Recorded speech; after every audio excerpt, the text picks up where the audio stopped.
Welcome to the Wickedly Smart Women podcast, featuring stellar conversations with emerging and established wickedly smart women.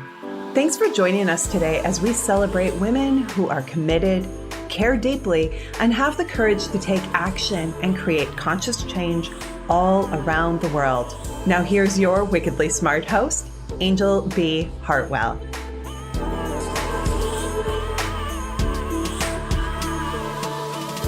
Welcome to another episode of the Wickedly Smart Women podcast, where we celebrate wickedly smart women and provide our listeners with a wealth of wisdom, along with immediately actionable steps to be smarter, spunkier, and more successful in their impact and their leadership. This is your host, Anjel B. Hartwell, and today we welcome our very special guest, Kim Chestney. Kim is the author of Radical Intuition, a revolutionary guide to using your inner power.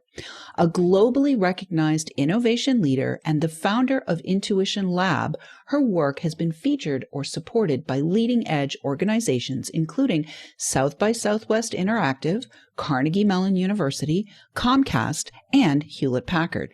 She lives in Pittsburgh, Pennsylvania, and we are really excited to have you here today on the show. Kim, welcome to Wickedly Smart Women podcast. Thanks so much for having me, Anjel. I'm so excited to talk with you today. I'm excited to talk with you too. I want to hear all about how you got involved in intuition. Did you start your life? Did you come out of the womb knowing, or did you have a spiritual awakening? Little column A, little column B. So one of the things I always say is, intuition is something that we can all develop over time. So though I definitely came into this world with a propensity for it, I've worked hard over the years to really understand it and open up to it in my life. I think as a young person, I was an artist and a creative person, so I was naturally intuitive. And I had a lot of sort of experiences with intuition as a child that I needed to understand as I grew up. So I think a lot of us were in that situation as young people, and there was a world around us that we didn't always understand. We had imaginations, we had experiences that maybe our parents couldn't explain or our schools couldn't explain. So it sort of set me on this lifelong quest as time moved on to really make sense of that and to connect the dots. Because as I got older, the older I got, the stronger this stuff got. So I realized I had to figure it out. So ultimately, my spiritual awakening, which really happened in my 20s, was a real punctuation mark in this journey saying, this is what I need to do with my life. This is my purpose, and how I felt really aligned with sharing that message and exploration. Beautiful. Well, it's interesting because I believe that we're all equipped. We all have the actual equipment, but not all of us have it turned on. And exactly. Some of us who have it turned on have the dial way down. And then there are some who have the equipment and they're just, their dial is on all the way up all the time. So yes, that's a great analogy. Yeah. So I want to talk a little bit because, when I went through my own spiritual awakening, it was after my spiritual awakening that I looked back and could see the places where I had like little, almost like popcorn, right? Mm-hmm. Like a little one kernel pops and then another kernel pops. I could look back and see where my intuition was talking to me. Can you talk a little bit about specifically the spiritual awakening phase of your journey, Kim? And when you had that happen, what was the impact? Yeah. And that is such an important conversation, because we can talk about intuition, but the reality is if we're sitting here having a conversation about it and people who are listening to this they've probably had an awakening of their own. Mm-hmm. And awakenings can be such a powerful experience, really, when we sort of see the world with new eyes for the first time and realize there's something more that's going on there than the world's let us see. This is really, truly transformational. It can be scary. It can be times of uncertainty. And it's such a wonderful time that we're living in now that we have the internet and books and ways that we can communicate and learn and understand what's actually happening to us. So I love the analogy, first of all, that you used of popcorn, because I always use it like a sparkle, but it's really the same thing with the popcorn. See, early on, most everyone has had those little pops or those little twinkles where their intuition has come through in those moments, those little serendipitous moments, or those coincidences, or those moments of alignment, or those things you just knew or were called to. Those I call like the calling cards of your intuition. They're there. They're just like, hey, I'm here. There's something more. Pay attention to me. Listen, look. But we're sort of taught to ignore those, or that they're just downplay them, or that we can't trust them or rely on them. So that's part of the conditioning that we're really struggling to overcome, I think, in the culture today. So as time goes on and we really start to really reconnect with ourselves and open up our intuition to the truth within us and to this reality within us, our intuition naturally grows stronger. And ultimately, you're going to get to a place where you have this awakening, and it can come in so many forms. It can come through an awakening process of joy and growth and transformation. It can come even through suffering, like Eckhart Tolle talks about. His awakening came from extreme suffering and really being at that edge of where he has to just let everything go, right? So it's whatever we get to that point when we realize that there's something more important than all of the stuff we've been conditioned to buy into in every moment of our life. Well, I'd really like to have you talk a little bit more deeply about the conditioning piece, because for me, so in my own journey, I was a real estate developer, and I hurt myself skiing and then started a yoga practice. And so the popping open happened for me. I had a huge awakening moment during a yoga class in the middle of Shavasana outdoors. My third eye opened up and I could see in the park when I sat up. Everyone in the park was like a golden white orb of light. And so it was quite an experience for me, because I was literally like, I'm a real estate developer. What the heck is going on here? Yeah. And that led me to, leave that life behind. And that happens a lot for people. It does happen a lot where you actually die to an old life. Mm-hmm. But what I really want to kind of get up underneath, Kim, is your thoughts on the cultural, societal, educational, religious conditioning, and really what's up underneath that. Why would we collectively make the decision to entrain and condition our generations to ignore this capacity? Yeah. And, I think I always say that one of the biggest crimes that's been perpetrated against humanity has been the conditioning that we don't have intuition, or that intuition isn't something that's real or can be trusted.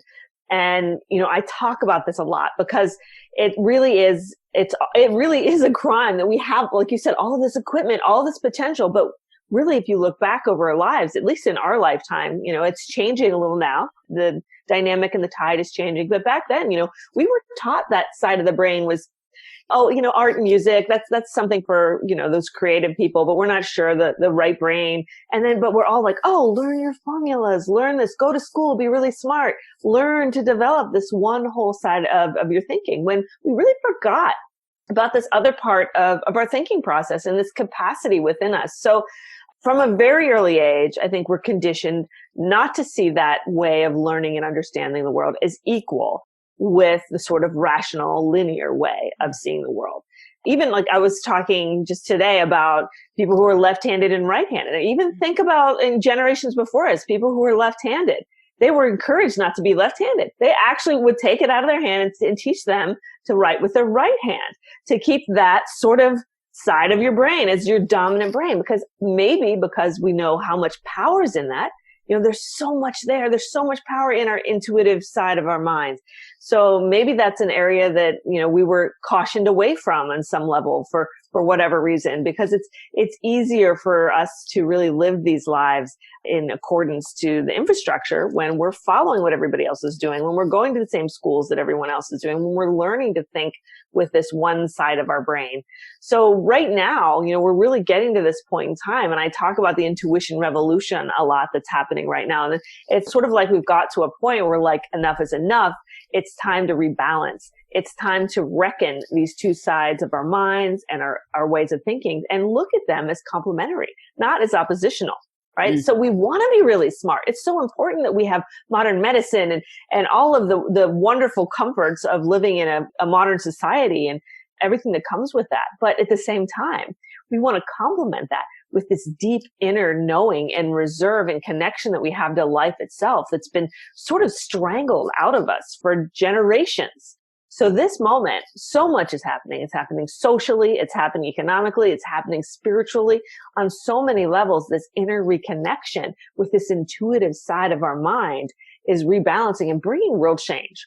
Yeah, beautiful. Well, I think that we have lived through centuries of not just opposition, but domination and subordination, yes. Right? Yes.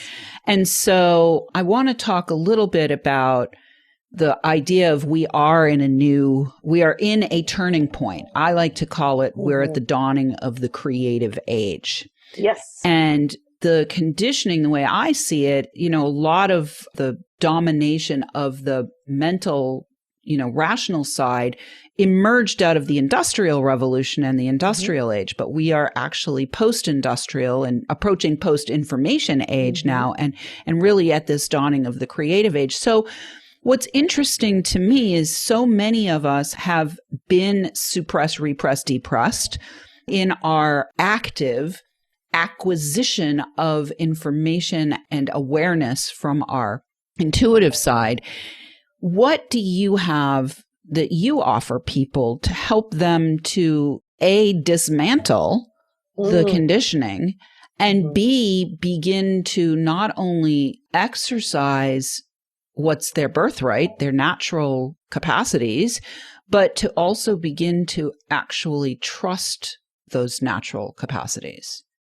Excellent. And that you really hit the core of what we all need to do at this moment in time. And I love this word of dismantling our conditioning, because that's really what intuition's all about. It's about disruption. It's about interruption, because we've been just sucked into the mind, the toxic mind, right? So that's sort of the path that we ended up going in this information age. And now, like you said, moving into this post-information age, we're stuck on our phones all the time. We're running a mile a minute. We're going around like chickens with our heads cut off all the time. And intuition is sort of like an intervention. When you decide that you're going to honor your intuition just says stop.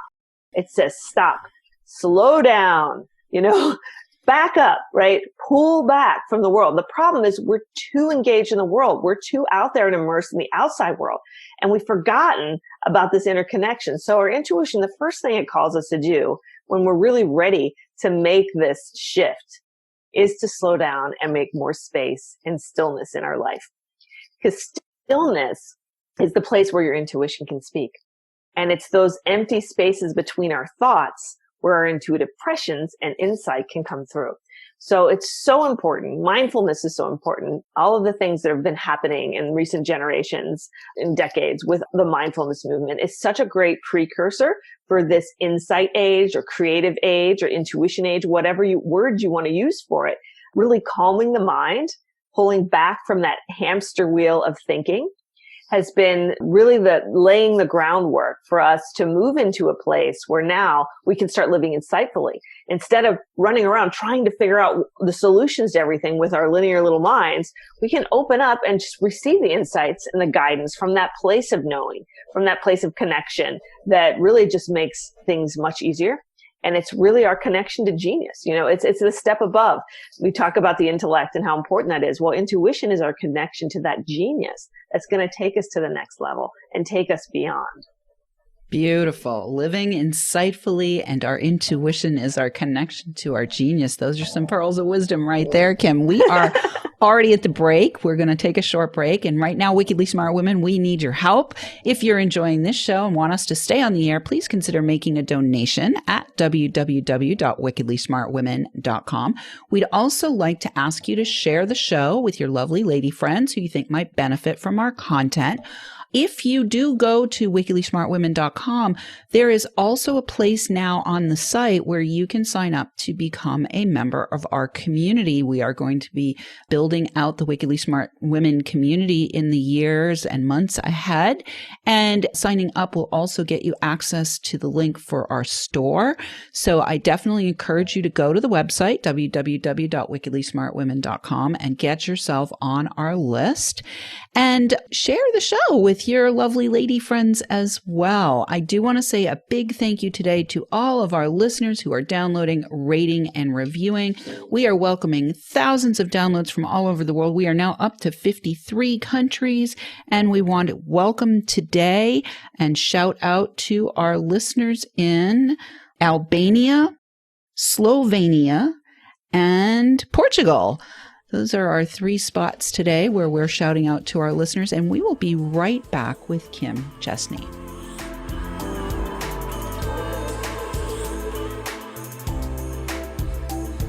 The Wickedly Smart Women podcast is brought to you by the Wealthy Life Mentor.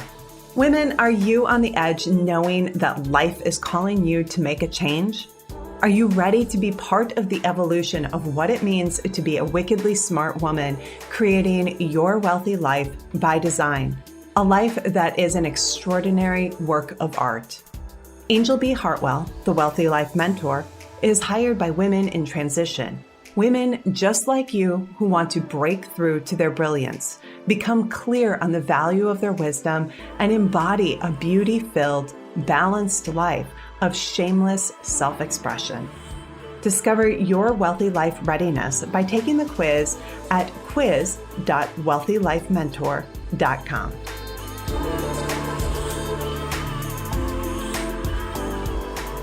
And we are back with Kim Chestney. You can find out more about Kim, about her new book, Radical Intuition, A Revolutionary Guide to Using Your Inner Power, and the Intuition Lab by going to www.kimchestney.com. That's www.kimchestney.com. We will have that for you in the show notes.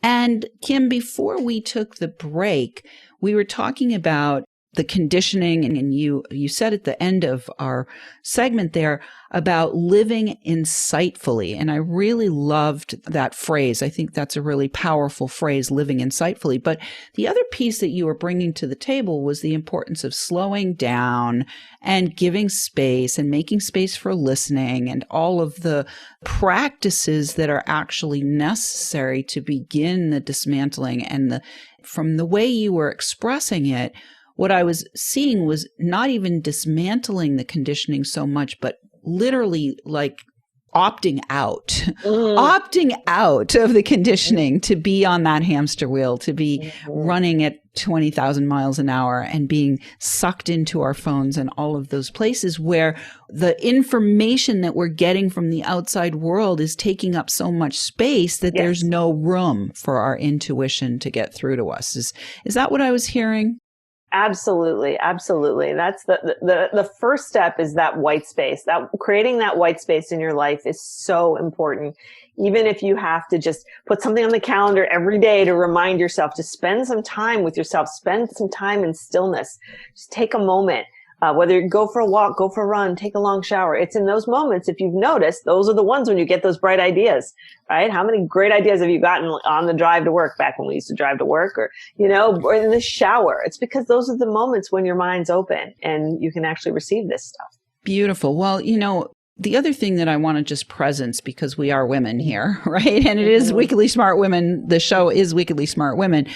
When I made the show, the wickedly part is actually the wink to the intuition side of us, right? I like it. Because I definitely want to elevate, celebrate, and spotlight smart women, but I also want to elevate, celebrate, and spotlight those wickedly smart women who are smart enough to be able to leverage both sides of their brains, right? You really want to be actually leveraging both sides of your brain. One thing that just wants to be brought into the space, Kim, is this idea of being culturally guilted into staying hooked in to the conditioning. Does intuition have some suggestions for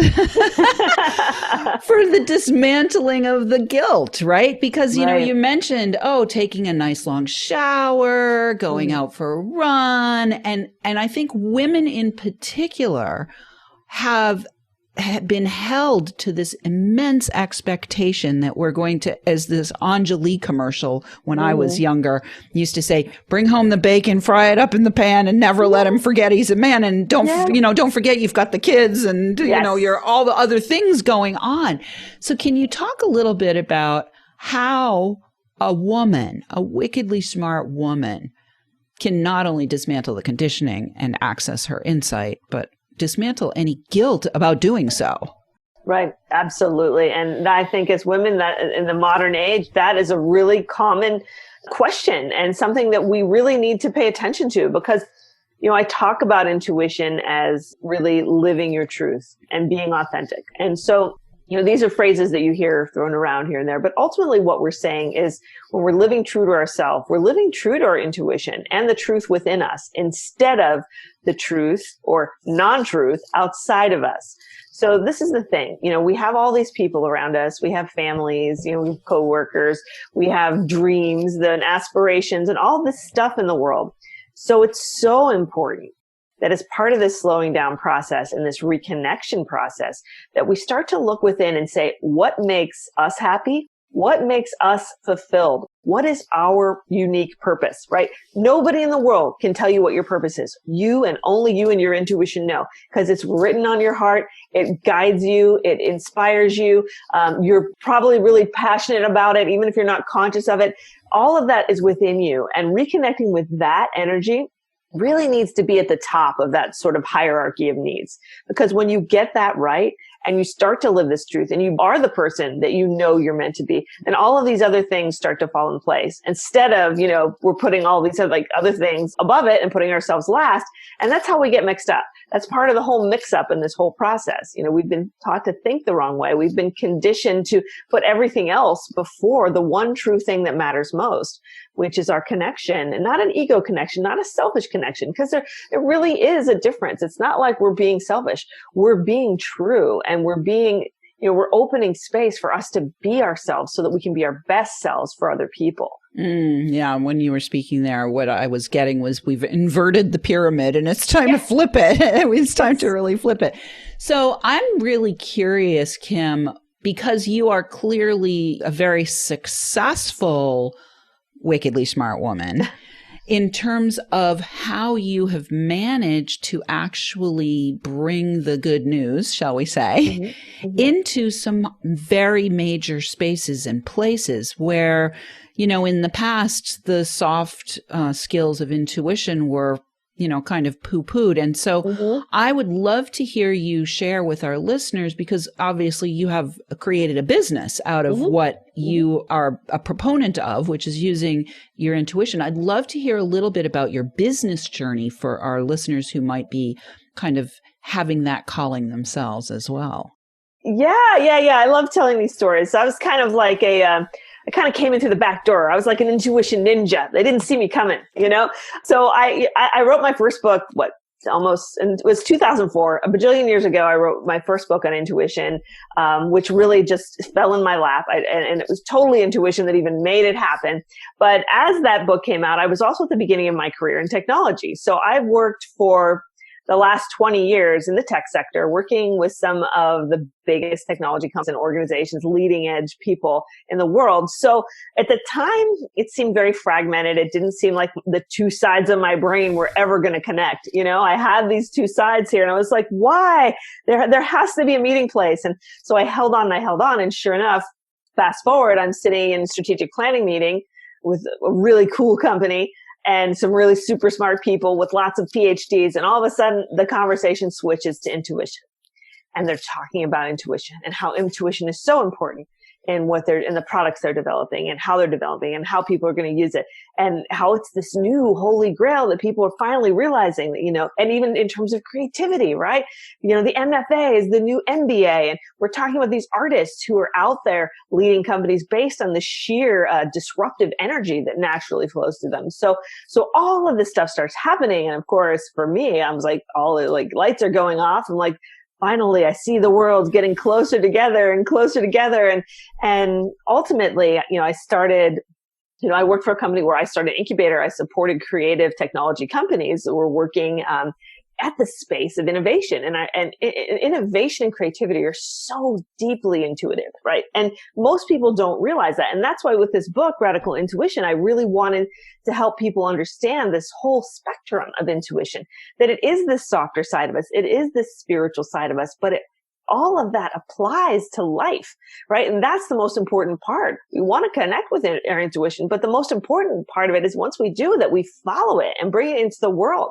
And we do that by following our passions and following our inspiration and following our quote unquote heart, right? And when we do that, we're able to create things the world has never seen before. And those are the things that are valuable. Those are the things that are going to move us forward into the future. And that's really the core of what I'm talking about with this intuition revolution. Beautiful. I love it. So in the last couple of minutes that we have left here, Kim, I'd love to hear about the Intuition Lab. And are you primarily working with big companies, or are you also working with, small business owners or individuals? And what does your work with them look like through the Intuition Lab? Yeah. So I came up with this idea of a lab because it's really an exploration of intuition. I wanted to work in, with individuals, with groups, within business situations and personal situations to really expand our understanding of intuition and help other people to get in touch with it and use it. So it's been a really exciting journey, and I like the idea of a lab because we're kind of hacking intuition. We're in there. We're doing all the stuff that I've spent 20 years working with this. So it's a little bit of all those things. I do online courses with people one-on-one, in small group coaching. And I also do seminars with groups and companies in so many ways. That's the thing that's so great about intuition, is it really applies to anything. Anybody can call me up and tell me, come in, let's learn how to use our intuition better. And it would apply, because whatever you do in life, you're going to do it better if you do it insightfully, if you do it in connection with your intuition. So yeah, so it's, really in terms of business, helping companies, helping people innovate, helping entrepreneurs understand their sweet spot and their voice. There's so many different ways that, intuition is applicable. And I try to help people in every way I can. Beautiful. Well, thank you so much for being with us. And I'm sure that today's episode will be a huge help to our Wickedly Smart Women audience. And it has been my pleasure to have you here, Kim. Thanks. Listeners, yeah, you're welcome. Listeners, we do love feedback. Please let us know what you thought of today's show by calling into our listener line. We'll have that for you in the show notes, or you can send in questions or guest suggestions to listeners@wickedlysmartwomen.com. We might even give you a shout out on the show. Thanks for tuning in. Keep your ears open, and remember, you are a wonderful woman. Thanks for tuning in, downloading, and listening. Be sure to rate and review Wickedly Smart Women on Apple Podcasts and share with other women who can benefit from today's episode.